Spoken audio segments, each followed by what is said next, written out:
Bonjour, on va parler aujourd'hui de l'héritage du mouvement nationaliste marocain. Donc, on sait bien que notre sultan, le Maroc, bien sûr, c'est une monarchie constitutionnelle, hein, démocratique et sociale. Mais elle a connu un protectorat français-espagnol en 1912, bien sûr, pour des raisons purement politiques. Donc, le 2 mars 1956, le Maroc, bien sûr, est reconnu indépendant. D'accord. Et le 18 novembre est le premier discours du sultan Mohamed V. Bien. Alors, parlons de la genèse de ce nationalisme et des mouvements, bien sûr, qu'a connu le Maroc, les mouvements nationaux qu'a connu le Maroc à l'époque. Donc, le protectorat français-espagnol, c'est à partir de 1912, bien sûr. Le président général, c'était Lyoté, hein, le général Lyoté, dont l'effigie, je crois, dans la statue, encore, bien sûr, dans l'église en bronze, hein, au rond-point d'Europe, en perpendiculaire de s'abstenait avec de Mars. Donc, il y avait une domination politique et culturelle à l'époque, hein, d'accord. Donc, la réaction nationaliste dès les années 1930, c'était bien sûr contre le traité berbère, hein, ou bien sûr sous l'ordre du roi à l'époque. Tout le monde était contre ces tribunaux, hein, qui donnaient des jugements locaux berbères à l'époque, hein, bien sûr. Et nous avons parmi les personnalités éminentes, hein, d'accord, de ces mouvements nationaux, nous avons El Fessi, hein, bien sûr, parmi les fondateurs du parti de l'Istiqlal, avec Balafrej, hein, l'architecte bien sûr du mouvement nationaliste marocain, et des ulama réformistes. Alors, comme moyen, on avait bien sûr la presse, les écoles libres, les revendications politiques. Je rappelle bien que Balafrej, l'un des fondateurs du parti de l'Istiqlal, en 1943, il lance le manifeste du parti de l'indépendance, hein, en 1944. C'est le 11 janvier 1944, d'accord, où ce manifeste a été, si vous voulez, proclamé, a proposé. Et maintenant, c'est un jour férié, hein, le manifeste du 11 janvier 1944, pour bien sûr demander hein, l'indépendance du Maroc qui ne s'est réalisée qu'en 1956. Alors, le manifeste de l'Istiqlal en janvier 1944, c'est une demande explicite d'indépendance, hein, et puis bien sûr le soutien du sultan Mohamed V, symbole bien sûr de résistance. Par conséquent, il a été exilé hein, aux îles à Madagascar, hein, d'accord, et il est resté jusqu'à son retour, et bien sûr le prince héritier Hassan II. Donc il y avait des répressions coloniales, des exils, des arrestations, des censures.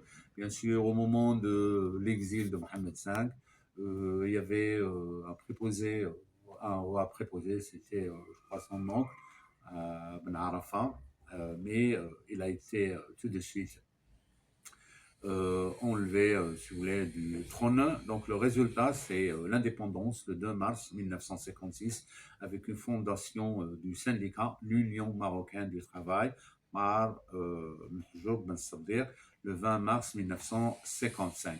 Donc nous avons un héritage politique, hein, la fondation d'un État marocain moderne, d'accord, un rôle central du parti de l'Istiqlal, puis tension dans la monarchie avec des manifestations et des coups d'État tels que les manifestations étudiantines 1964-1965 avec beaucoup d'arrestations bien sûr et d'emprisonnement. Et il y avait en 1971, 72, 1981 des coups d'État qui ont échoué, bien sûr, avec résultant de beaucoup d'emprisonnements, hein, d'accord, beaucoup de prisons ont été remplies.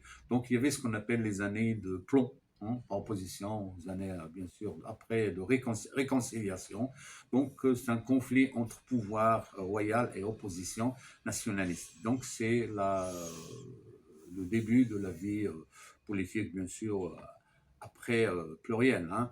Donc, c'est un héritage culturel et social. Feu Hassan II avait proclamé l'arabisation de l'enseignement et valorisation de l'islam.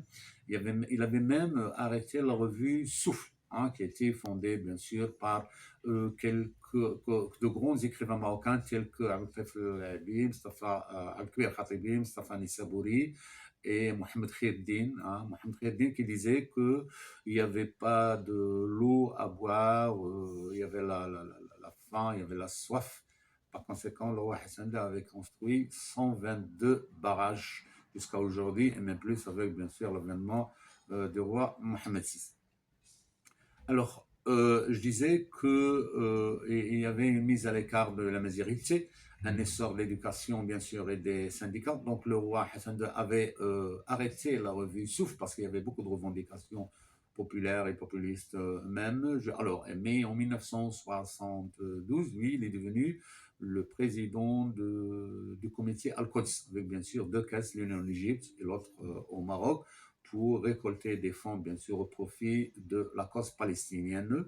Mais je crois en 2014, il y a réélection du roi Mohamed VI, hein, président du comité Al-Quds. Donc, on a des limites, c'est l'autoritarisme, des inégalités persistantes, c'est le règne, bien sûr, du roi Hassan II, les années de plomb, après, bien sûr, les années de réconciliation. Donc, des années de plomb, bien sûr, qui se sont soldées par des emprisonnements tels que le remplissage de quelques pénitentiaires, celui de Tezmamat, Agadez, Tabounid, et celui de Dermoul Shrif. Mais avec les années de réconciliation, tout s'est transformé en musées nationaux actuellement. Alors, comme conclusion, je pourrais dire que l'héritage fondateur est ambivalent. Donc, nous avons réalisé la victoire contre le colonialisme, un État unifié, un gouvernement, bien sûr, premier gouvernement d'Abdallah Ibrahim 1956 et premier baccalauréat de Mehdi Majra, bien sûr, en 1956, sachant que les écoles, hein, sous les modernes, sont venues, bien sûr, à côté des écoles traditionnelles coraniques, hein, sachant qu'à l'époque, il n'y avait que des facultés théocratiques, hein, il n'y avait pas de facultés scientifiques, physiques, chimiques, etc. Donc, on a des défis démocratiques, identitaires, toujours d'actualité.